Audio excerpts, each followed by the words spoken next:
প্রতিদিন সন্ধ্যার নাস্তায় কিছু খেতে ইচ্ছা করে, তো আজকে বানিয়ে ফেললাম বাঁধাকপি দিয়ে ডালের বড়া বা পেঁয়াজু। আসসালামু আলাইকুম, সবাই কেমন আছেন? আশা করছি আল্লাহর রহমতে সবাই ভালো আছেন। আলহামদুলিল্লাহ, আমরাও ভালো আছি। তো আজকে একদমই সকালবেলা থেকে ব্লগটা স্টার্ট করলাম।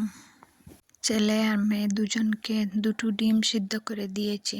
একজনকে মসজিদে চলে গিয়েছে রিজওয়ান, আর আরেকজন অর্ধেক পথ থেকে ফিরে এসেছে, বলছে যাবে না, কান্নাকাটি শুরু করে দিয়েছে। তো তাকে আর দিইনি, আবারও বাড়িতে ফিরিয়ে নিয়ে এসেছি। সকালবেলা রাস্তায় কান্নাকাটি করলে খারাপ দেখা যাবে, তাই আর ওকে জোর করিনি, বাড়িতে নিয়ে এসেছি। এসে আগে এক কাপ চা বানিয়ে খেয়ে নিয়েছি আমি। তারপর নাস্তা তৈরি করতে হবে, নাস্তা তৈরি করতে করতে লেট হবে, তাই এক কাপ চা আগে খেয়ে নিয়েছি আমি। আজকে নাস্তা তৈরি করব চানা বুনা, তার সাথে রুটি। রুটির কাইটা আগে করে রেখে দিয়েছি, আর চানাটাও রাত্রে ভিজিয়ে রেখে দিয়েছিলাম। সুন্দর মতো ফুলে উঠেছে, আর এখন ওইগুলাকে সিদ্ধ করে নেব। চানা আমি বেশিরভাগ সিদ্ধ না করেই রান্না করে নেই, তো আজকে টমেটো করে নেই, তাই ওভাবে সিদ্ধ করে বুনা করে নেব। চানা সিদ্ধ না করে বুনা করলে, টমেটো না দিলে আমার ভালো লাগে না খেতে। রুটিগুলাকে বেলে নিয়ে এখন একটা একটা করে সেঁক দিয়ে নিচ্ছি। রুটিগুলা সেঁক দেওয়ার পর উপর দিকে একটা কাপড় দিয়ে রাখলে রুটিগুলা খুব নরম থাকে। চানাটা আমার সিদ্ধ হয়ে গেছে, এখন আমি বুনা করে নিচ্ছি।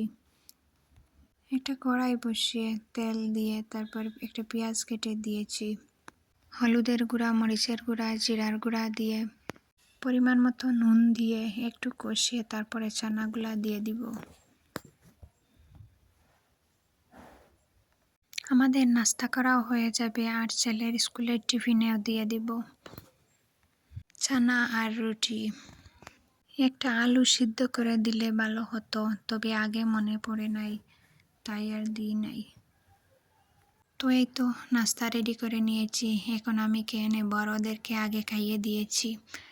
তাদের সাথে যদি খেতে বসি তাহলে আমার পেটের বুকটাই মরে যাবে, কারণ ওরা এত টাইম লাগায় খেতে। তাদেরকে ধীরে ধীরে খাইয়ে দিয়ে তারপর আমি খেয়ে নেই। আমি আবার সকালের নাস্তাটা একটু টাইম নিয়ে করতে ভালোবাসি, কারণ সারাদিনের শক্তি জোগানো হচ্ছে এই সকালের নাস্তায়। তারপর আস্তে আস্তে দুপুরবেলা রান্নাটাও সেরে নিচ্ছি। এখানে আলু, টমেটো, মাছ দিয়ে একটা তরকারি রান্না করছি। আগের দিন বাড়িতে কুটুম এসেছিলেন, তো বাসনপত্রগুলো ধুয়ে এখানে শুকাতে দিয়েছি। দুপুরবেলা সবাই খেয়ে নিয়েছে, এখন আমি খাবো। ডিম বোনা করেছিলাম, আলু দিয়ে একটা তরকারি, তারপরে ডাল, আলু ভাজি, আর তার সাথে টমেটো ভর্তাও ছিল। তো আমি ভাতটাও খেয়ে নিলাম। সন্ধ্যার নাস্তায় এটা ওটা খেতে ইচ্ছা করে, তো আজকে কি বানাবো ভেবে তারপরে ভাবলাম বাঁধাকপি দিয়ে ডালের বড়াটা বানিয়ে নেই। ডালটা আগে আমি পাটা দিয়ে বেটে নিয়েছি। সন্ধ্যার নাস্তা তৈরি করতে করতে আমার সেই পুরনো কথাটা একবার বলে নেই। আমার আজকের ভিডিওটা যদি ভালো লেগে যায়, প্লিজ একটি লাইক দিতে ভুলবেন না।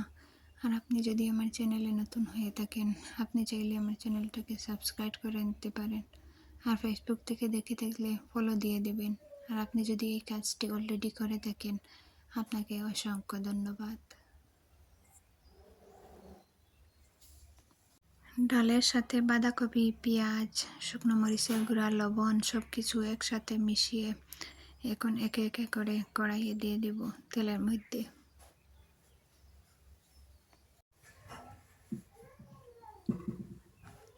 কড়াইয়ে তেল দিয়ে দিয়েছি, এখন তেলটাও আমার গরম হয়ে গেছে।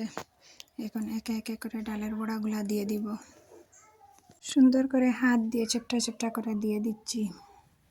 গ্যাসের চুলার আঁচটাও মিডিয়াম করে রেখে দিয়েছি, যাতে ভিতরটাও মুচমুচে হয়।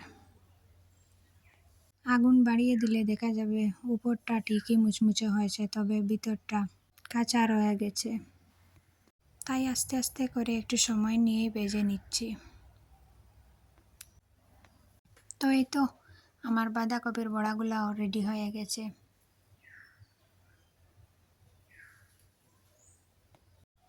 একটা আমি এখন ভেঙে দেখাচ্ছি যে ভিতরটা কতটা মুচমুচে হয়েছে।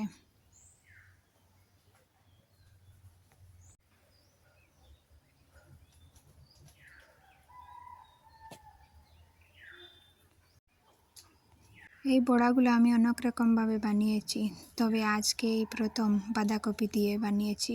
খেতে খুবই মজা হয়েছিল। আমার মেয়ে দেখো স্কুলে যাচ্ছে। আজকের ভিডিওটা এই পর্যন্ত। সবার সুস্বাস্থ্য কামনা করে আপনাদের কাছ থেকে বিদায় নিয়ে নিচ্ছি। আসসালামু আলাইকুম।